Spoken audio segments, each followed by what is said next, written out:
उद्धव जी ने यशोदा मैया और नंद बाबा से संपूर्ण पूरी रात बात करने के बाद ब्रह्म मुहूर्त के बाद वहां से चले गए। यमुना जी में स्नान की, स्नान करके रथ पर बैठकर जब लौट रहे थे तब दूर से गोपियां वहां पर आ रही थी और देखा कि रथ के ऊपर कृष्ण जैसा कोई आ रहा है, कृष्ण आ रहा है। तो एक गोपी ने कहा, देखो देखो कृष्ण आ रहा है, इतने समय के बाद में कृष्ण आ रहा है।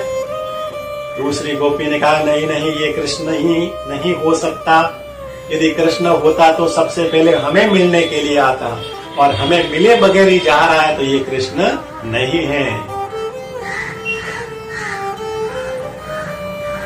तब एक गोपी ने कहा, लगता है ये अक्रूर जी होंगे।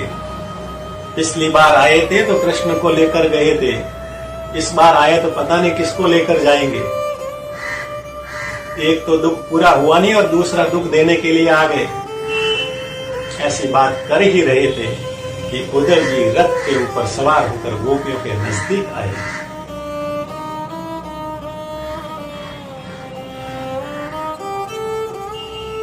जब गोपियों ने कहा कि कौन हो, तो भी उद्धव जी ने अपना परिचय दिया कि मैं मथुरा से कृष्ण का परम मित्र उद्धव हूं, और यहाँ पर कृष्ण के कहे अनुसार मैं यहाँ पर तुम्हें प्रेम का संदेश देने के लिए, प्रेम का उपदेश देने के लिए आया हूं।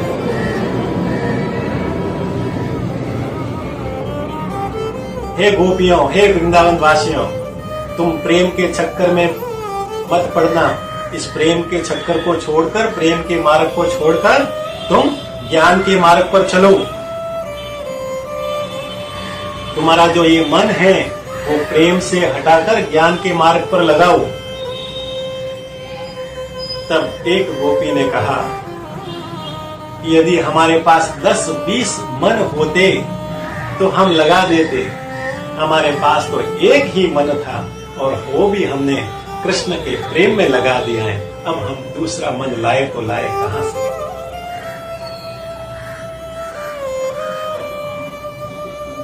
एक गोपी ने कहा, चलो उद्धव जी, हम मान लेते हैं कि हम प्रेम को छोड़कर ज्ञान के मार्ग में हमने अपना मन लगा दिया, तो हमें क्या मिलेगा? उद्धव जी ने कहा कि प्रेम के मार्ग को छोड़कर ज्ञान के मार्ग पर चलोगे, अपने मन को ज्ञान में लगाओगे तो स्वर्ग मिलेगा, वैकुंठ मिलेगा। तब एक गोपी ने कहा, ठोकर मारते हैं तुम्हारे ऐसे स्वर्ग को, इस ज्ञान को जो कि हमें कृष्ण से अलग कर दे। और इससे तो अच्छा ये प्रेम है, भले ही दुख दे लेकिन कृष्ण से तो प्राप्ति करा देते हैं। बोलिए बांके बिहारी लाल की। आपका ज्ञान यदि हमें स्वर्ग देता है लेकिन कृष्ण से अलग कर देता है, वह हमें मंजूर नहीं। और इससे तो अच्छा हमें प्रेम है, भले उसे नर्क मिले लेकिन कम से कम कृष्ण की प्राप्ति तो मिल जाती है। ऐसा नर्क हमें 1000 बार मंजूर है। बोलिए भागवत भगवान की। एक गोपी ने कहा, है उद्धव, आप तो ज्ञान मार्ग पर चलने वाले हो, कभी प्रेम के मार्ग पर चले नहीं हो। आप एक बार चल के तो दिखाओ, फिर आपको पता चलेगा कि प्रेम के मार्ग में जो आनंद है वो ज्ञान के मार्ग में भी नहीं, जो भगवान की भक्ति में आनंद है वो किसी और में नहीं।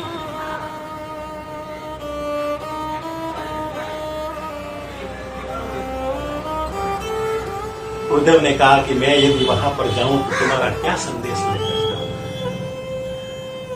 एक गोपी ने कहा, देखो प्रेम की बात के लिए मैं तुमको ये बात कहती हूँ कि तुम कृष्ण के पास में जाओ तो ये संदेश लेकर जाना कि वहां पर तुम ये कहना कि सभी वृंदावनवासी बड़े ही सुखी हैं। तुम्हारे जाने के बाद में, तुम्हारे याद में, तुम्हारे प्रेम में कोई भी दुखी नहीं है।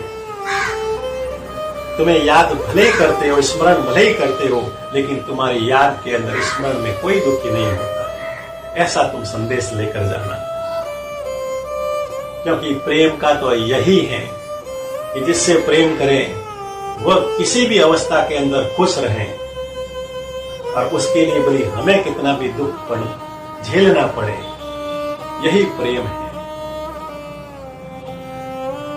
उद्धव जी तुरंत उन गोपियों के चरणों में गिर पड़े और कहने लगे कि आप वंदनीय हो, पूजनीय हो। अरे आपने बता दिया कि प्रेम ही सबसे बड़ा है। ज्ञान श्रेष्ठ है लेकिन प्रेम सर्वश्रेष्ठ है। प्रेम से बड़ा कोई नहीं। ऐसा जब सुना तब उद्धव जी केवल एक दिन के लिए वृंदावन आए थे, लेकिन 6 महीने तक वहां पर रहे और 6 महीने तक भगवान के लीलाओं का गोपियों से, भगवान की सखाओं से वर्णन सुनते रहे।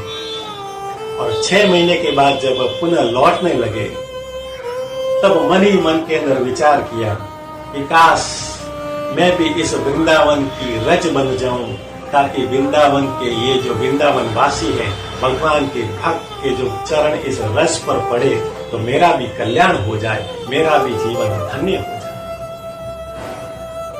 मैं भी इस वृक्ष की लताएं बन जाऊं, इनकी डालियां बन जाऊं, जिन पर भगवान के भक्त वृंदावन वासी जब झूलेंगे तो मैं भी इस जीवन के अंदर आनंदित हो जाऊं। ऐसा मन के अंदर विचार लेकर वह वृंदावन से पुनः मथुरा लौट आए।